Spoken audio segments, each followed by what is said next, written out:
Welcome to day 18 of the 28-day body transformation audio seminar. I am Coach Jerome, and today we're going to be speaking about volume. Volume in regards to resistance training is typically defined as total number of sets and reps performed. And while I don't necessarily agree with that definition, I don't think it's the best, for our purposes today, that's how we're going to define it. Now, I mentioned yesterday that your job when you go to the gym is not to see how much exercise you can endure. It's not to see how many total sets and reps you can perform, but rather to perform the minimum amount necessary to maximally stimulate growth. I also said that your workouts should be maximally intense, and intensity is a measure of momentary effort. There is an inverse relationship between intensity and volume, or perhaps I should better say it as a maximum effort cannot be sustained for a long period of time. And since I mentioned sprinting yesterday, let's look at a couple different world record sprint numbers. The world record sprint for the 100 meter dash is 9.58 seconds. This comes out to 10.43 meters per second. The 200 meter dash is 19.19 seconds, which is 10.42 meters per second. Both are almost exactly the same speed. Doubling the distance still, the 400 meter dash is 43.3 seconds. This comes out to 9.23 meters per second. This is basically a 10% drop in speed. And the 800 meter dash is 101 seconds, 7.92 meters per second. As you can see, the longer the event, the more the results are reduced or diminished over time. The average speed goes down the longer you have to perform this event. Well, let me ask you, how does this compare to your weight training? I contend that one maximally intense set, as I talked about yesterday, reaching momentary muscular failure in the lifting, the holding, and the lowering phase of the repetition is ideal for size and strength increases. Performing multiple sets makes about as much sense as hitting the elevator button repeatedly, thinking it's going to make the elevator come to you faster. And think about it, if you know that you have 10 sets of bicep curls that you need to perform, you're not going to give a maximum effort every single set because you know that after that first set you have 9 more sets to go. You're going to hold something back in the tank, and most people that perform the higher volume sets perform with the most intensity on the last set. Why would you perform a set that is performed with sub maximum intensity, especially after listening to yesterday's tape? Doing volume for the sake of volume doesn't make sense. Every single set should be maximally intense. When you perform multiple sets, you are not stimulating more muscle fibers.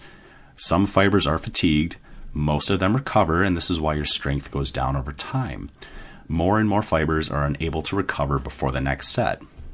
And this is a good point to really think about your sets. If you're performing the same number of sets and repetitions with the same number of repetitions with the same weight for 3 or 4 or 5 consecutive sets, your intensity is not even close to where it should be on those sets. However, you perform one maximally intense set, not only will you be tremendously fatigued and not able to recover even close to that same amount for another set, but you have also volitionally contracted and fatigued all fibers of all different types, and you have maximally stimulated growth. Let me give you a practical example. When I work with new clients, one of the things that I do is I tell them to pick an exercise that they generally feel very comfortable with. It doesn't matter if it's dumbbells, barbells, or a machine, something that they feel they could generate a maximum effort out of. And I'll let them do one set on their own. And let's just say that they can perform, shoulder presses, and they can get 10 reps on their own. What I do then is that'll be enough for that particular workout. The next time I work out with them, I really illustrate this. I put them through one very, very, very maximally intense set. Slow controlled lifts, perfect form, really reaching momentary muscular failure in the lifting, the holding, and the lowering. And let's say in this example, you can perform 10 reps through the lifting, the holding, and the lowering.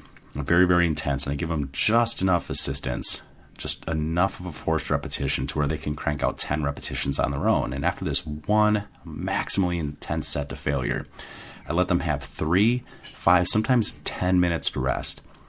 What I found is most people, when they perform a second set, cannot even perform 2 or 3 repetitions on their own, that they require assistance usually on that second or third rep. That muscle group is very, very, very heavily fatigued if it's performed with proper intensity. Now, you couldn't do 10 sets of an exercise like that. It would be very, very, very taxing on the body. You would have to reduce the weight so drastically that the amount of benefit you are getting from those further additional sets are performed is just not worth the time that you're putting into it. One very, very intense set is all that you need to ideally and maximally stimulate growth. But that being said, it's not very pleasant because intensity, again, is a measure of momentary effort. Someone who trains with maximum intensity, I contend, probably cannot perform more than 3, maybe 5 total sets per muscle group, and that's being very generous, without their strength dropping off rapidly. So again, if you can use the same amount of repetitions using the same weight or very close to the same weight for 3 or even 5 total sets for a muscle group, you are not performing with nearly enough intensity. And go back to your videotape that you performed yesterday. Are you fatiguing that muscle through the lifting, the holding, and the lowering?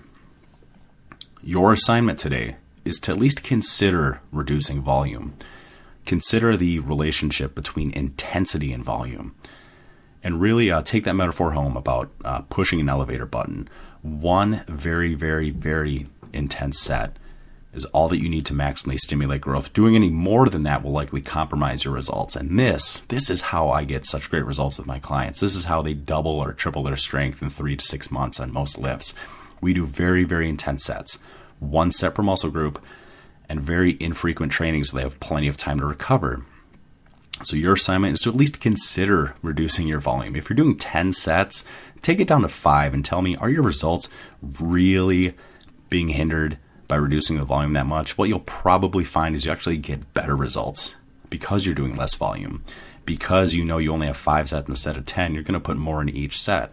Well, if you reduce that down to even 2 or 3 sets, maybe even 1 maximally intense set, gentlemen, your strength gains and your size gains are going to be so much better than you probably even thought possible. And I say that without the least amount of hesitation. I mean that with every fiber of my body.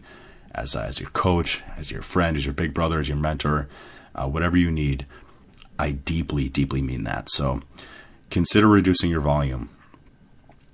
Film that 1 maximally intense set. And if you need my feedback, send me, the video file of your set, fitcoachjerome@gmail.com.